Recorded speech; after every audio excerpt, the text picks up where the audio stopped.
Hi there, Deidre here from Our Upcycled Life, and welcome to my channel.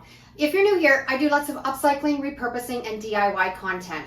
And today's video is all yard sale finds that I'm upcycling. You guys love these videos, and I have some really great ideas today of yard sale stuff that I picked up really cheap and turned it into beautiful home decor. I'm excited to show you guys. Hope you get lots of inspiration. Let's get started.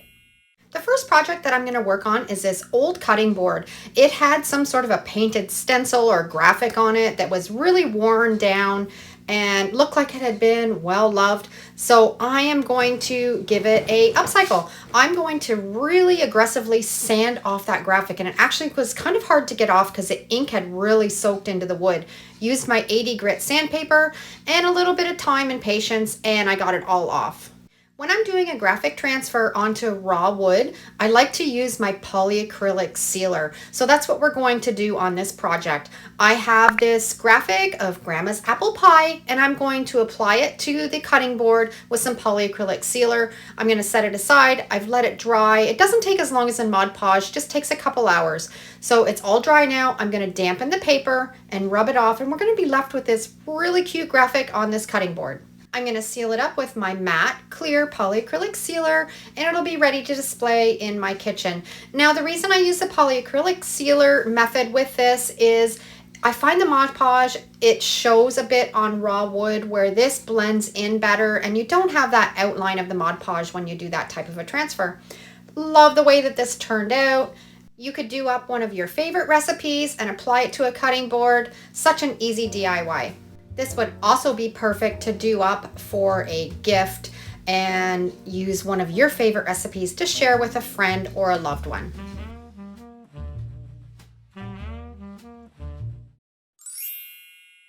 Next project, I found this wicker basket, probably was for magazines at one point, for $2 at a yard sale. It's in really good shape, but not liking the brown color. I've taken it outside and I'm giving it a really good coat of this yellow spray paint. I am going to transform this to go into my craft room, and I was originally going to upcycle this to keep cookie sheets and muffin tins, but I have a better idea. I love fun, whimsical colors in my craft room, and this is what I upcycled this for. It's gonna hold my vinyl for my Cricut, scrapbooking papers. It's a great little basket to keep everything in one place. I always love when I find these galvanized buckets and pails. Always pick them up because I love to upcycle them, and when I do find them and I upcycle them, they're probably one of my best sellers. And I think this bucket was probably an old water jug. It's not in the greatest shape, so that's why I'm going to upcycle it. If I do find these and they still have really good bones and they have a beautiful graphic on them, I don't touch them, but this one needed some TLC. I'm going to put a graphic on using my Mod Podge reverse graphic transfer method. This graphic's available in my Etsy store. If you want to do a project like this for yourself, you can head over there after this video and check it out. I'm also not going to paint this. I love the patina of the red on the top, and I love the metal color of the bottom. Now, when you're doing anything that's really ribbed, when you put your graphic on, you want to press that paper right into the rib of your project, or when you go to remove your graphic, you're not going to have a really good transfer because you're going to lose all of that lettering in between the ribs. So really work it carefully into that project. I've let this dry overnight, and I'm just taking a damp rag with a little bit of water on it, dampening the paper till you can just start to see the graphic show through and rubbing off all of that paper.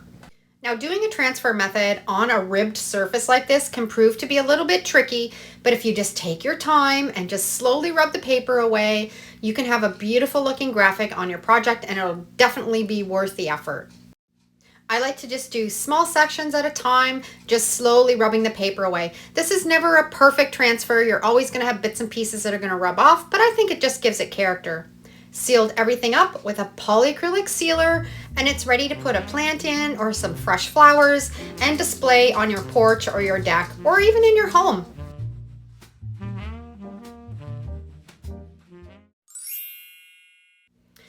This is a little bit of an upcycle, something that I love to do. If I find these faux flowers at the thrift store, I always pick them up, especially if they're really lifelike. And a lot of the times they're in baskets that are really ugly. I don't like the handles on them. And this is how easy it is to remove the handle. Just cut it with a pair of side cutters, and usually those bits and pieces will come right out, and you're just left with a round basket without the handle, and it doesn't look as dated.